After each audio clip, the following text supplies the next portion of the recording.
वंदे मातरम। नमस्कार। जय श्री राम। महाराष्ट्र महानगर पालिका चुनाव, मुंबई महानगर पालिका चुनाव कहना चाहिए। मुंबई महानगर पालिका चुनाव जो 15 जनवरी 2026 को जिसकी वोटिंग है वो अब बहुत ही इंटरेस्टिंग मोड पर आ गया है। ये तो लगभग लगभग हो ही गया कि भारतीय जनता पार्टी का मेयर बनने जा रहा है। और भारतीय जनता पार्टी और शिवसेना, एक नाथ शिंदे वाली शिवसेना, बल्कि शिवसेना ही कहना चाहिए, एक नाथ शिंदे की ज़रूरत नहीं, क्योंकि मूल शिवसेना सुप्रीम कोर्ट ने उसको मान लिया है और उसका चुनाव चिन्ह भी एक नाथ शिंदे की शिवसेना को दे दिया है।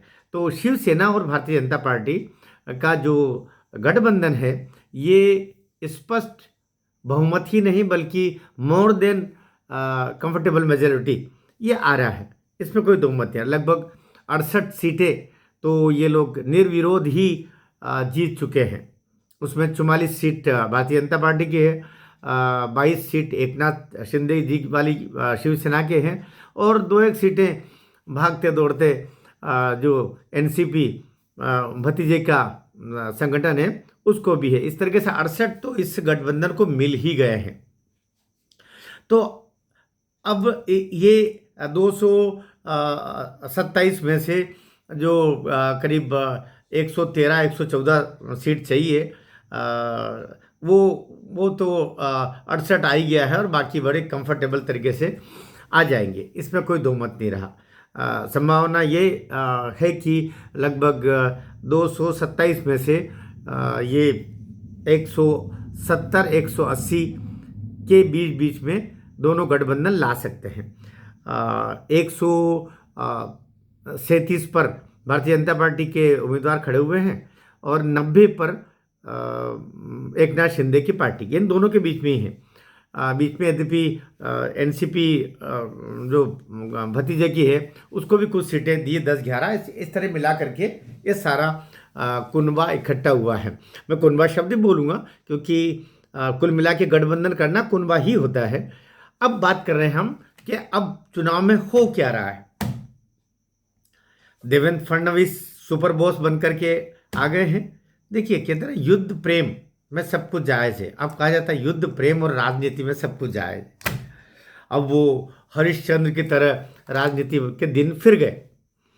अटल बिहारी जी वाजपेयी, अडवाणी जी वाली भारतीय जनता पार्टी में जिस तरीके से बहुत ज़्यादा सिद्धांत प्रियता थी, वैसे सिद्धांत प्रियता भी अब भारतीय जनता पार्टी में मुश्किल ही हो रहा है, क्योंकि दुश्मन को येन केन प्रकारेण परास्त किया जाए। और राजनीति में एक समय वैचारिक मतभेद ही आधार थे, अब वो व्यक्ति मतभेद पर भी चली गई है। इसके अपने फायदे भी हैं, इसके अपने नुकसान भी है। थोड़ी राजनीति में तुम मज़े ले लो, थोड़ी राजनीति में मैं मज़े ले लेता हूँ। अभी तुम आए हो, अगली बार में हम आ जाएंगे, या अभी हम हैं, अगली बार तुम आओगे सही, इसलिए तुमसे भी हम बेर नहीं लेंगे। ये राजनीति नरेंद्र मोदी की नहीं है, ये राजनीति अमित शाह की नहीं है, ये राजनीति आज की भारतीय जनता पार्टी की नहीं है। अभी तो ये है कि हम जनता के प्रति लायबल हैं, जनता के प्रति जिम्मेदार हैं और जो जनता के प्रति सही होगा वो हम करेंगे। और इनमें 2 मापदंड है, राष्ट्र प्रथम और सनातन प्रथम। राष्ट्र और सनातन एक दूसरे के पर्यायवाची शब्द है, इसलिए प्रथम किसी को भी कहें तो प्रथम ही है। सब जानते हैं कि सनातन धर्म जब तक रहेगा ये राष्ट्र भी तभी तक रहेगा, अन्यथा तो बहुत सारे पहले पाकिस्तान भी भारत हुआ करता था, पहले अफगानिस्तान भी भारत हुआ करता था, पहले बांग्लादेश भी भारत हुआ करता था, पहले बर्मा भी भारत हुआ करता था। न जाने कौन कौन से क्षेत्र थे जो भारत हुआ करते थे, लेकिन वहाँ सनातन की शक्ति कम हुई, वो राष्ट्र एक टुकड़ा हो बन करके अलग निकल गया और शेष भाग हमारे पास में रह गया। इसलिए सनातन धर्म और या हिंदू धर्म और राष्ट्र एक दूसरे के पर्यायवाची शब्द है, इसको गिन के रख लीजिए। तो इसलिए भारतीय जनता पार्टी अभी सीधी बात है, आप राष्ट्र के साथ में हो तो हम आपके साथ में हैं, अन्यथा हम आपके दुश्मन हैं। बुरा लगे अच्छा लगे, आप सनातन धर्म के पालन करने वाले हैं, सनातन धर्मावलंबियों के पक्ष में आप खड़े हुए हैं तो हम आपके साथ में हैं, अन्यथा आप हमारे दुश्मन हैं। बुरा लगे अच्छा लगे। तो अब बात आ रही है कि दूसरा पक्ष क्या है। उद्धव ठाकरे तो अब मुल्ला मौलवियों के चक्कर में पड़े हुए पूरे समय।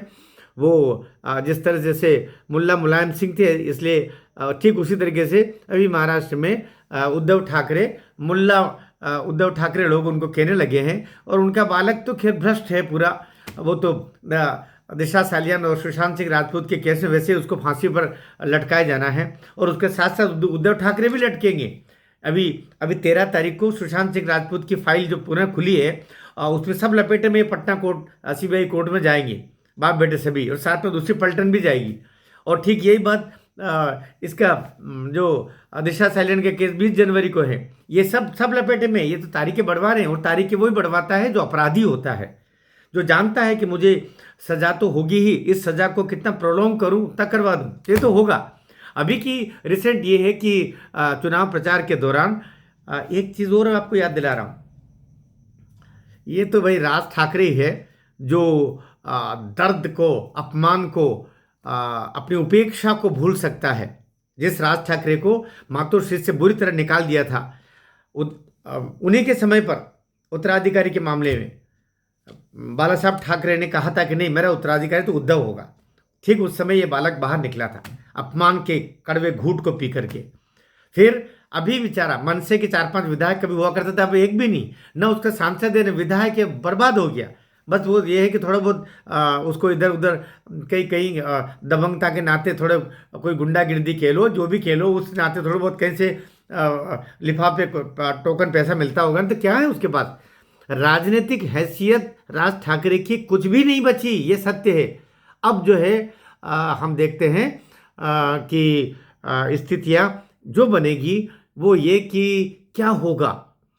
अब क्या होगा जब वो खड़ा हुआ था उनका लड़का अमित ठाकरे, तो चुनाव में उसको सपोर्ट नहीं किया गया, और यूबीटी ने भी अपना उम्मीदवार खड़ा किया।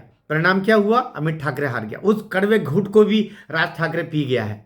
और अभी इंटरेस्टिंग क्या हो रहा, राज ठाकरे की पार्टी के लोग, मनसे के लोग यूबीटी के लोगों को पसंद नहीं कर रहे हैं, क्योंकि यूबीटी के लोग अल्लाहू अकबर बोल रहे हैं, और मनसे के लोग जो महाराष्ट्र से बाहर के, मुंबई से बाहर के लोग आए हुए हैं, उनको भगाने में उन पर ठप्पा लगा हुआ है। तो दोनों के बीच में द्वंद्व है। इस द्वंद्व में क्या होता है, कहा यह जा रहा है कि अभी वर्ली से चुनाव प्रचार के लिए ये गया था उद्धव का बालक आदित्य ठाकरे, तो उसको भगा दिया। लोग कहते हैं उसको दौड़ा के वो छुप गया, फिर कार में बैठ के चला गया, ऐसा कहा जा रहा है।